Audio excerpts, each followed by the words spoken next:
Nung dumating ako, medyo may kalungkutan. Nag-collapse si ES. Opo. Oo, kaya medyo ano muna kami. Ako medyo nag-aabang pa ako kasi dumating na nga yung ambulansya. Opo. Yun muna, nandito naman ako araw-araw para antayin yung aking pagpasok na ma-approvean. Opo. Sa ngayon, yan ang nangyari.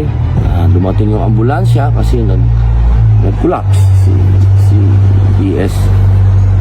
Alam nyo, sa airport pa lang kasi, nung dumating sila, nag-collapse na siya. Siyempre, yung haba ng biyahe. Ipagdasal natin itong mga kababayan natin na matatanda na.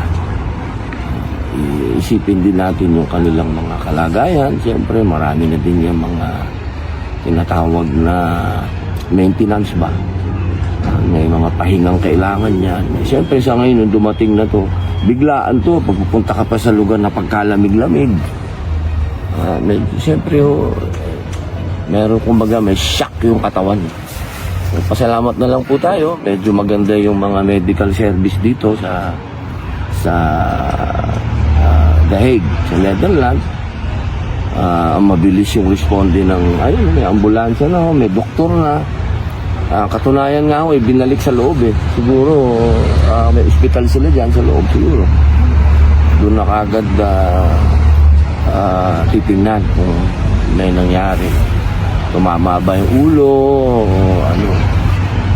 Alam naman po nyo na medyo malaking tao din si ES. Pag nag-collapse na gano'n, delikado yung ulo sa ito.